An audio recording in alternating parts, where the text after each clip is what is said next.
If F1's most beleaguered team thought it could sneak into the summer break quietly, it was sadly mistaken. After Alpine signed off the first part of the 2025 F1 season with one of its worst weekends of an already very bad year, Franco Colapinto added a postscript to its Hungary disappointment with a big testing crash at the same circuit.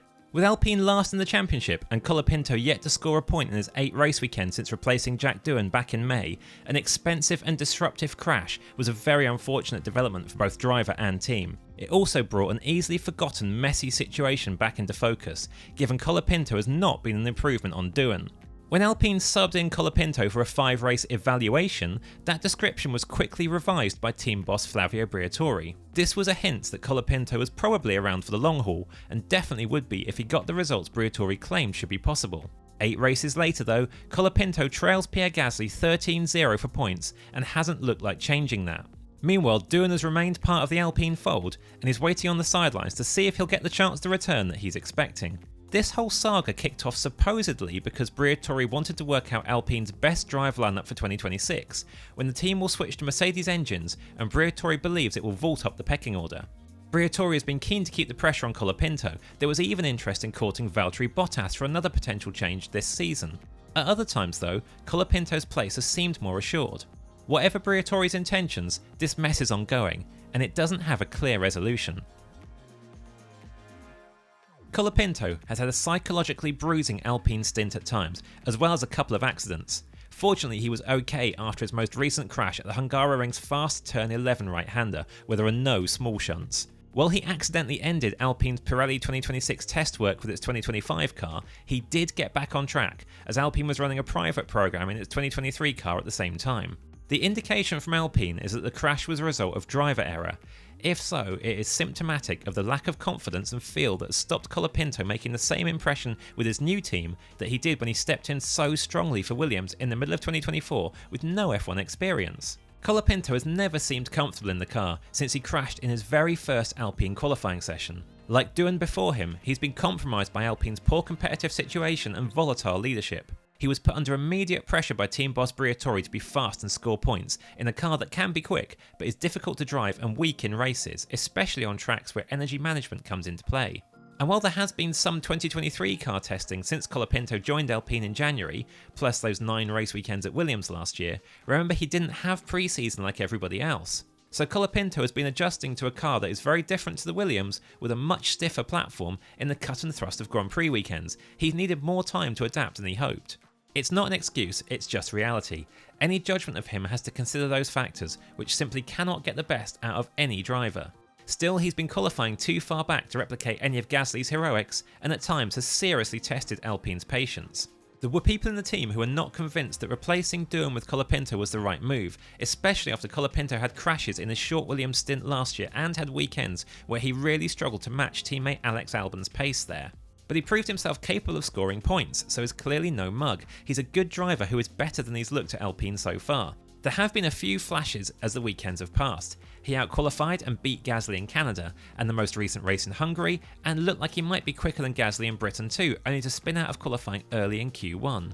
And when he did look solid in Hungary, that coincided with a miserably uncompetitive weekend for the team, which also had a wheel gun problem at both his pit stops, costing him 13 seconds or so of race time and making his result look a lot worse than it was. The bottom line is, Colapinto struggled more often than not and his results are not an improvement on Doohan's. Briatore is not satisfied with what he's seen or been convinced that both cars will be in the mix when the Alpine is capable of scoring points. So Colapinto's best chance of staying in the car, outside of any financial backing from Latin America, is that Alpine sees his pace in Hungary as the start of a much needed uptick. As for Doohan, he has rapidly become the forgotten man of F1 2025, even though he was better than many probably noticed. After being dropped, Doohan kept his head down and worked on the basis that he would be back in the car at the British Grand Prix if Colapinto did not perform. But come that Silverstone round, Doohan remained on the sidelines and has been there since. Comparing the stints of Doohan and Colapinto is an underwhelming exercise. They have similarly disappointing results, with each looking slightly stronger in different ways. At his point of elimination in qualifying, Doohan's average position, not including grid penalties for others, was 15.5, with a best starting position of 11th in Bahrain. Ignoring Q2 in Australia because of a yellow flag, his average deficit to Gasly across sprint and main qualifying sessions was 0.16 seconds. He outqualified Gasly twice, for the China sprint race and for the Miami Grand Prix. Colapinto's average qualifying position is 16.5, with an average deficit of 0.25 seconds and a best qualifying performance of 12th in Canada, where he actually started 10th after penalties. That was one of 2 occasions Colapinto has outqualified Gasly in his 8 Grand Prix. His average deficit would drop slightly if you discounted Silverstone Q1, which Colapinto didn't finish, but as that was self-inflicted, it is relevant to include. The two are clearly very close in any qualifying analysis, but Doohan's overall pace showed a threat to Gasly that Colapinto has often struggled to replicate. So you can imagine why Doohan would feel very hard done by that he has lost his F1 seat and potentially any chance of an F1 future for a change that has achieved nothing. It should be noted that Doohan's park campaign was also hampered by mistakes, mainly a first lap crash in Australia and a practice crash on his second flying lap in Japan after failing to close DRS manually because he had not needed to in the simulator. In Japan though, he had a new engineering lineup and Alpine had run a one-off reserve driver in his car in FP1, and the team did not exactly cover itself in glory with how it handled all of that. These moments, along with some unnecessary penalties in China and Bahrain and a very unfortunate race-ending incident in Miami on lap 1 after outqualifying Gasly, disrupted any momentum Doohan might have been able to build. Doohan's record is poor but undeserved, as his Alpine stint featured more potential than the results suggest. He also had the odds stacked against him from the start, with Colapinto's presence a very obvious threat, and despite the lack of points, Doohan impressed with flashes of raw speed, especially after a setup change after testing helped tailor the Alpine more to his liking for the start of the season, and a strong work ethic. Had Alpine committed longer term, the trajectory suggested there was more to come.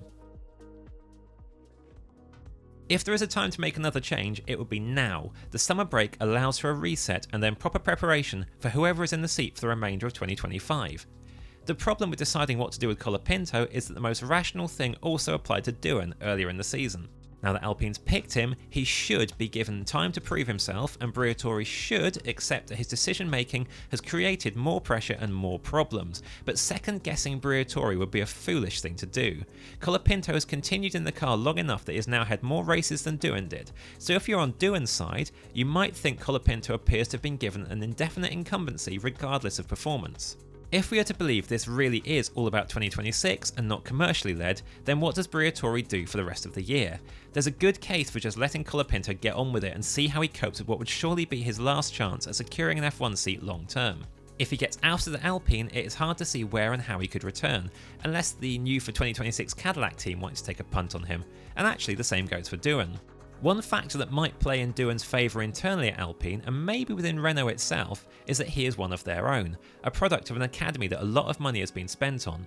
Promoting Doohan was meant to be how Alpine moved on from its embarrassing fumbling of Oscar Piastri 3 years ago, as Doohan became the first product of the Alpine Academy to race for its F1 team. But Briatore turned his back on that, so clearly it had no resonance with him. All that matters, according to Briatore, is performance. If he really wants to make an informed call on 2026, he may need to take a second look at Doohan. Alpine's competitive position isn't drastically different to the first quarter of the season, but rivals have improved, so it'll be interesting to see how Doohan stacks up relative to Gasly again. Plus, it would be a way to check his mentality and resilience in responding to being dropped and getting one last chance to perform. Of course, there's a possibility that Briatore goes in a completely different direction. Even if plugging in an experienced driver like Bottas is out of the question, as he seems to be prioritising securing a long-term Cadillac deal, promoting another reserve might not be. Paul Aron's been getting FP1 experience with Sauber and continued with his 2023 Alpine test programme, so could be an interesting experiment. One question there is how much of a problem that would cause. When Alpine rotated Doohan out for Colapinto in the first place, it is understood to have been agreed that if another change was made, it would be Doohan getting back in. It's a complicated situation, but we've called it a mess all along for a reason, and the sad thing is that whatever the outcome, it will come at the cost of a good young driver who deserves better.